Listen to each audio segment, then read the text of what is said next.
Hello guys! Magandang hapon sa inyong lahat. On this your guest Pamasigrid channel, a fatal or Matar sa ngayong hapon na to. Tignan natin yung sabihin sa inyo ng ating mga gabay. So this is the monthly gabay for the month of July 2025 for the sign of Capricorn. So Capri, welcome to my channel. Ano kayong messages, advices, and spirit guides ang ating masasaga for today's video? Kanino kayang energy o kaganapan sa buhay ng mga Capricorn ng ating mga hagilap. So guys, this reading is a general reading lamang nila at makaka-resonate kung hindi lamang po makaka-relate sa inyo. And comment down below kung kaninong energy ang ating nasagap. And of course, don't forget to like and subscribe my channel and notification bell for more videos updates. Maraming salamat po sa mga walang sawag suporta sa aking channel. Lalo-lalo na ang dirigil-skip ng adsaway pagpalain kayo ng Diyos at may kapal siksik-liglig na guumapaw na biyayang manabalik sa inyo. So let's see what is the messages sa ng ating spirit for the sign of Capricorn. So let's see and watch this. Angel Spirit, God please give information po. Ano kayo sabihin sa ng ating mga baraha?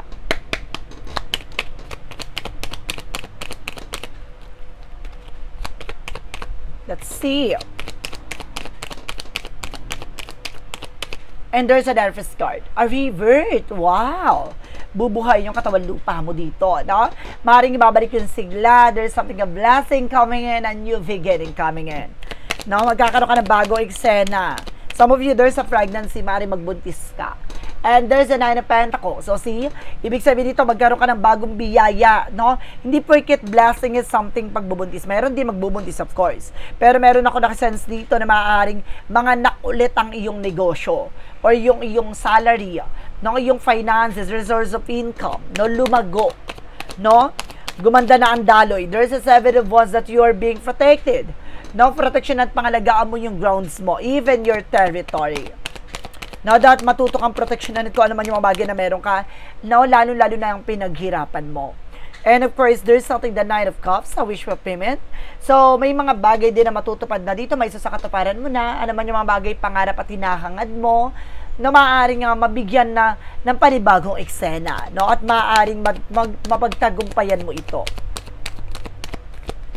And there's a Six of Swords with the transition. Unti-unti ka rin daw makakalaya sa hindi na magandang sitwasyon. Na makakabangon, makakalaya at makakawala ka na. No, at the same time, there's something, the Magician for manifestation. Na may mga bagay na unti-unti mo nang mamamanifest. May isa sa katuparan. No, makukuha, matatamo. Now, what is the Empress card? Represent with the King of Swords. So, there's something, stop the pattern. Putulin mo yung mga bagay na alam mong hindi nagsiserve sa'yo. Yung mga bagay na hindi nakakatulong sa'yo. It's time na, no, with the Empress card for disconnect from the world. No, kailangan mo mahalin na ang sarili mo, alagaan mo na yung sarili mo. Putulin mo na kung sino man yung mga bagay na alam mong hindi nakakatulong sa'yo. Alisin mo yung mga bagay na makakasira ng pangarap at kagustuhan mo, pangarap mo. Let's see what is the different messages. And there's a High Priestess, no? There's a something unexpected moment. No, yung kala mo, yun na yun, hanggang doon na lang. But definitely, biglang babaguhin ang ikot ng kapalaran mo. No? Kaya sinasabi dito ba nila na don't expect too much. No? Pag nag-expect ka ng kung ano-ano man, no? Maaaring ma-disappoint ka o maaaring matuwa ka. No? Dalawa lang ang kahihinat na niya, kaya kailangan maging balanse ka lang, no? And there's a Ten of Wands, no? Na maaaring matapos na yung obligation at responsibilidad mo, or either protection at pangalagaan mo yung sarili mo laban sa mga negatibo, no? Maaaring may mga nasa paligid mo na maaaring sisira ng eksena mo. Dapat alam mo sa sarili mo kung paano mo proteksyonan kung ano man yung mga bagay na meron ka, no? What is the Nine of Cups? The Nine of Cups represents with the Eight of Wands, with the past communication and past moment. Some of you, magkakaroon ng changes and development talaga sa buhay mo. Some of you naman, guys, magkakaroon ka ng travel, no? Maaaring makapangibabansa ka na, makaalis ka na, no? Magtutupad yung mga pangarap mo. Magkakaroon na ng changes and movement na, no? And there's a Eight of Pentacles. Mag-focus ka lang sa trabaho, negosyo, hanap buhay mo. Diyan na mababago ang landasin mo. No, wag mo nang iniisip mga sasabihin ng ibang tao. Mag-focus ka sa growth mo, no? Paano mo papalaguin yung sarili mo. And there's a Hermit card. The Hermit card, the Magician, something spiritual awakening. No, maaaring may mga bagay na ipapakita na sa iyo, ibabahagi na sa iyo ng ating gabay. No, kailangan mo malaman, matuklasan, no, lahat ng bagay na to ay maaaring ipaalam na sa iyo. Now, let's see what is additional messages with an Empress card, because the King of Swords. Represent with the Four of Pentacles for saving money, protection at pangalagaan mo yung grounds mo, your territory. Now, let's see what is additional messages. Represent with the King of Pentacles, something of practicality and security. Na magkaroon ka ng seguridad sa kung ano man yung babagay na meron ka. No? At maging practical. So, let's see. And there's the Full card for leap of faith. Magtiwala ka sa ginagawa mo, proteksyonan mo ang iyong sarili, yung mental health mo. No, marami kasing bagay dyan or tao sa sitwasyon mo na susubukin ka, ide-distract ka. No, kumbaga susubukan pabigatin yung sitwasyon mo. No? And there's the Three of Wands. The waiting is over. No, meron talagang double clarification with the trouble. Na makakapag-iba, masaka makakaalis ka na. Na magkakaroon ng changes sa development na sa situations mo. No? Maaaring kung may hinihintay kang paper, documents, maaaring makuha mo na. And there's an Ace of Cups. So there's a new love coming in for you. Maaaring makilala mo to sa trabaho or sa pupuntahan mo. There's a Ten of Swords. Mag-ingat ka, kasi ilalantad na dito kung sino yung sumasabotahe sa'yo. No, malalaman mo na. No, ay maaaring ibahagi sa'yo sa panaginip mo, no, sa intuitions mo, mismo sa harapan mo. No? Mauhuli mo to, malalaman mo kung sino tong traitor na to or magbibetray sa'yo. And there's the Moon card with the outcome. Something at reveal. Ilalantad lahat ng katotohanan dito. No, basta protection at pangalagaan mo ang iyong sarili. No? And there's an Ace of Wands. A new project, a new plan. So, dito magkakaroon ng mga unexpected, no, new beginning. Unexpected na new work, new job, new plan. And there's a Three of Pentacles, no? Mag-ingat ka, ito sinasabi na Full card na huwag ka magtitiwala basta-basta sa mga taong makakausap mo. No, meron dyan na naiinggit sa'yo, na meron naman dyan na, kumbaga, magbibigay pabigat sa sitwasyon mo, no? Akala mo totoo yung pala, kumbaga, ginagamit ka lang or either iipitin ka sa sitwasyon, no? No, meron ako na sense dito na maaaring mangutang sa'yo tapos magagarator ka, iwasan mo yung ganon. No, maiipit ka. And there's a Nine of Pentacles na magkaroon ka ng security, no, slow and steady, huwag ka magmadali, no? Kung gusto mo matupad yung mga pangarap mo, nasa tamang proseso yan. No, hintay mo yung tamang pagkakataon. The waiting is over naman. No, makukuha mo na siya. No, sa mo makakatanggap ka na ng phone call, messages, troubles. No, what is additional messages? And there's an Emperor. Basta maging mature ka at maging grounded ka, magkaroon ng respeto at disiplina pagdating sa relasyon.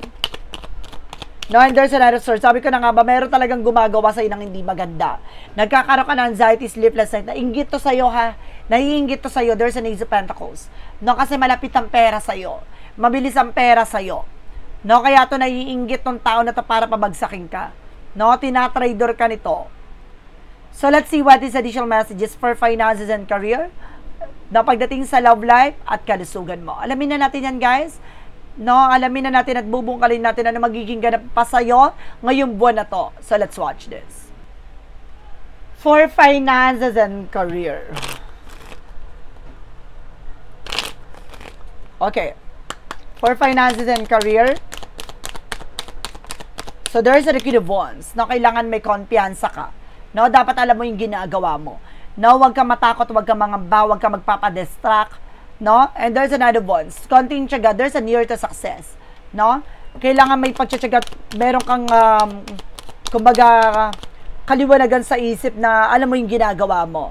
No? And there's a Knight of Swords, there's a success drive-in. Na magtatagumpay ka dyan, basta nasa puso mo yung ginagawa mo, na huwag kang mapapagod, huwag kang mapanghihinaan ng loob. No? Pwede ka magpahinga pag napapagod ka, pero sinasabi sa'yo dito, huwag kang magsasawa. Huwag kang bibitaw. No? There's a Four of Cups. Basta pag-isip mo mabuti bawat decision and actions mo. And there's a Five of Pentacles. No? Meron talaga nagbigay ng pampabigat dito pagdating sa finances mo. Kaya ka nakakaranas sa financial crisis of financial difficulties. And there's the Hangman. Kaya hindi ka makakilos eh. Hindi ka makagalaw. No, you're feeling stuck with the Hangman. No, lutang ka. Pag nasa trabaho ka or may ginagawa ka talagang maraming tumatakbo sa isip mo. No? Mag-ingat ka, huwag ka tumanggap ng mga pagkain na galing sa ibang tao. Maaring dyan niya dinadaan yan. No, para magawang ka ng eksena. No, nang hindi maganda. No? Let's see what is additional messages pagdating sa love life. There's a Five of Cups. Something disappointment. No, meron ditong kumaga nagsisisi ng hihinayang. There's a hyphen for separations. Meron dito naghiwalay. No, hindi pa nakaka-move on or either kumaga meron dito about sa dati mong asawa or karelasyon na maaari may kinalaman sa ginawa sa'yo. There's a Page of Pentacles. No, tungkol sa ari-arian, sa lapi, no? Competitors, no? Competitions, no? Dahil ayaw nitong may mapunta sa'yo, no? May kalaban ka talaga dito. And there's a Death card. Gusto nito masyegi ka. No, gusto nito mawala ka or either your person. So some of you cross-watcher out there, ha? Mag-ingat kayo dito kasi ginawang ka talaga ng kulam dito. No, ibinabahagi ko ito sa'yo, hindi para takutin ka, para ipaalam lang sa'yo na may gumagawa sa'yo dito. No? Naghiwalay kayo ng tao na to, yung pala hindi niya lubos matanggap or either meron siyang hidden agenda. No, kaya pala on the first place, no, kumbaga talagang sinabi dito na meron talagang gumagambala sa iyo, no, sa unang chapter natin na general reading na talagang binahagi na meron talagang eksena sa likod dito, no? And of course, let's see what is the messages. So there's the King of Wands, having visions. May hinala ka na, no? Mayroon ka ng instinct, no? And the visions, makinig ka sa inner voice mo, no? And there's an Ace of Pentacles. Now, there's something a big shot and big money. Ibig sabihin dito, malaki ang inggit sa'yo or meron ditong parang hinahabol. No, it's either ari-arian, pera. No, there's an Ace of Swords with a breakthrough. Huwag ka mag-alala. No, maliliwanagan at magkakaroon ka ng kagalingan dito. No, ginulo yung utak mo. No, napakabigat ng katawan at isip mo dito. Kasi pag yung utak yung inano mo, talaga pati yung katawan mo damay eh. No? Kaya parang ang dami na nananakit sa katawan mo. Akala mo kung ano nasakit mo, hindi. No? Dahil yan sa ginulo ay dahil sa ginawa sa isip, sa utak. No? And there's something, the Eight of Cups. No, you need to moving forward or you need to getting away from the situation. And there's a Five of Swords. No, nagkakaroon ng self-sabotage that because of your action. Huwag ka nagsasabi kung ano nararamdaman mo. No, there's a Six of Wands for victory. Magtatagumpay ka dito. Gaganda rin ang kalusugan mo dito.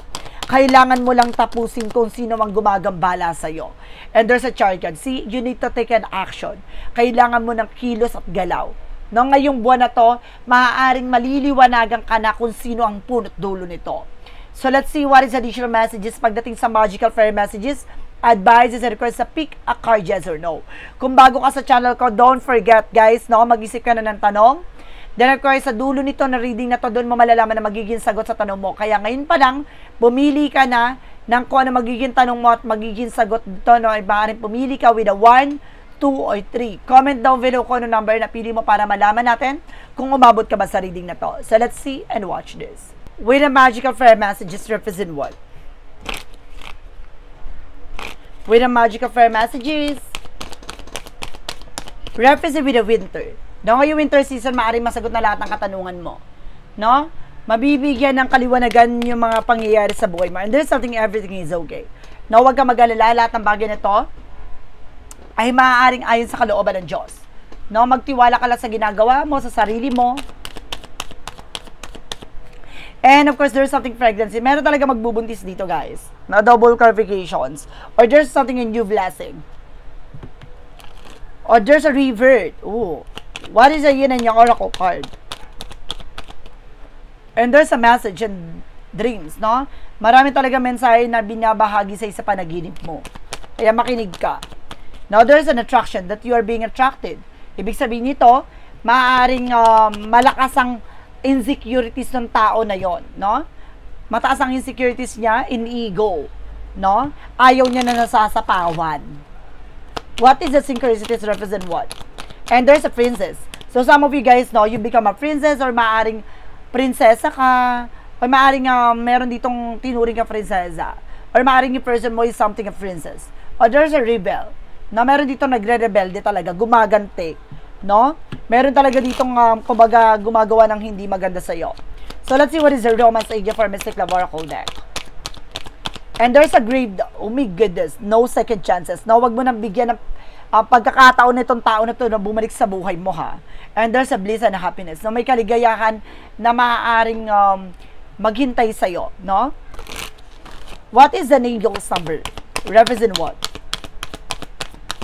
Represent with 1122 with a great ship.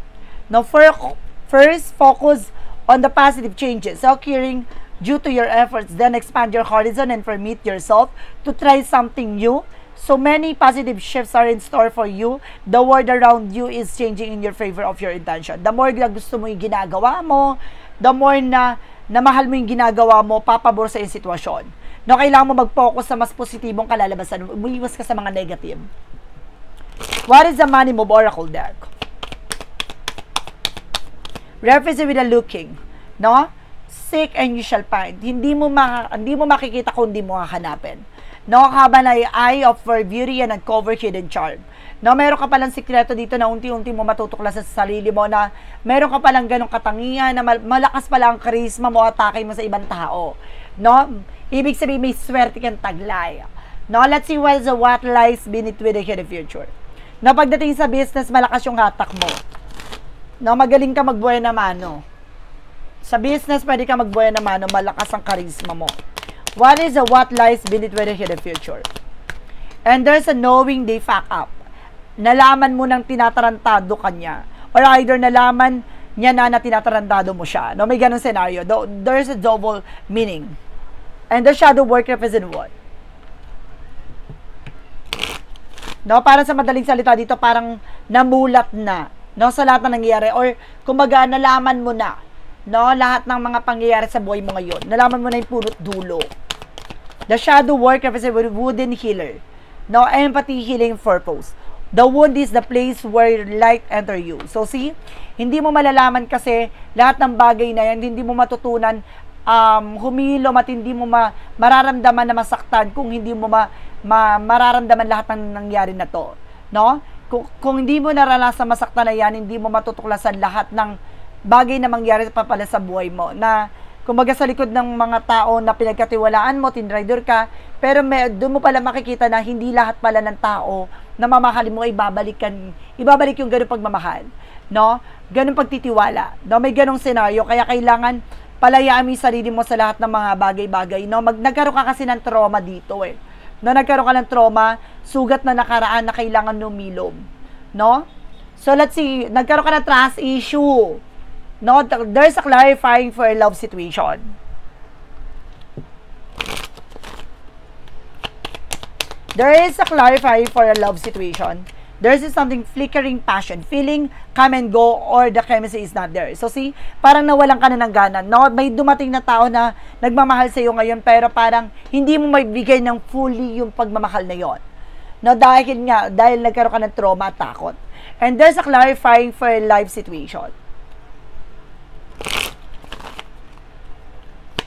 Clarifying for a life situation, there's something, just go with it, embrace spontaneously, and trust the journey and remain open and unexpected twist, enter along the way. So, tanggapin mo lahat ng mga bagay pangyayari sa'yo at magtiwala ka na sa tinatahak mong landasin at may mga bagay sa buhay mo na hindi mo akalain na gano'n mangyayari, na kailangan mo tanggapin na meron talagang plot twist, no, sa buhay natin na akala mo yun na yun, pero mayroon pa lang mas magandang ibubunga na lahat ng kaguluhan na yon. So, let's see what is a part of the light represent what? What is a part of the light represent what? Represent a perseverance. No, I believe in myself and stay true to my heart through persistence. I follow my path with unwavering trust, knowing that everything will move into a positive direction. So, magtiyaga ka lang. Lahat ng bagay na ito ay magiging positibong ang kalalabasan nito. Magtiwala ka sa ginagawa mo, maniwala ka sa ginagawa mo. Let's see what is a pick card, yes or no. Malalaman natin ang lahat ng kaganapan sa buhay mo, no, at malalaman natin na magiging sagot sa tanong mo with a yes or no pick a card. Let's watch this. With a yes or no pick a card, ito na yon ang hinihintay nyo. No, let's start tayo with the number 1. Sino kaya ang nakapili na number 1? Ito yung magiging sagot sa tanong mo. With a yes or no, pick a card. There is a no. No, ibig sabihin hindi. No? Beyond your ability, down to that, not viable. So, hindi na red, parang hindi na handa, or parang wala na, go, game over na. No, tinapos na. No, kailangan na maghanap ka na ng ibang way. No, or gumawa ka ng bagay na kung saan ka lalago. No, umiwas ka na sa bagay na to. No, tantanan mo na. Number 2, there is a yes. Winging at a nest egg, something to grow about, no? Dito lalago ang sitwasyon mo, no? Kailangan mo mananatili at magtiyaga sa ginagawa mo. Tulad ng isang itlog, no? Kumaga, papipisayan on the right time. No, kailangan mong alagaan yan, no? Kailangan mong painitin sa iyong mga palad nang sa ganun, pag lumabas yan at mabuhay yan, doon makikita yung pinaghirapan mo, the fruit of labor. Number 3, there is something, unfinished business, lose and feel restless. No, parang pili mo wala ng pag-asa. No, pero sinasabi dito, huwag kang mawala ng pag-asa dito na may mga bagay na hindi pa tapos. No, maghintay ka ng tamang pagkakataon. So guys, this is a monthly gabay for the month of July 2025 for the sign of Capricorn. So Capri, maraming salamat po for this wonderful reading. So once again, this reading is a general reading lamang, hindi lahat makaka-resonate. Kunin lamang po makaka-relate sa inyo, and comment down below kung kaninong energy ang ating nasagot. And of course, don't forget to like and subscribe my channel and hit the notification bell for more videos updates. Maraming salamat po sa mga walang sawang pag-support sa aking channel. Lalo-lalo na ang skip ng adsaway, pagpalain kayo ng Diyos at may kapal siksik-liglig na gumapaw na biyayang manumbalik sa inyo. At maraming salamat po. And see you in the next video. Bye-bye and babush!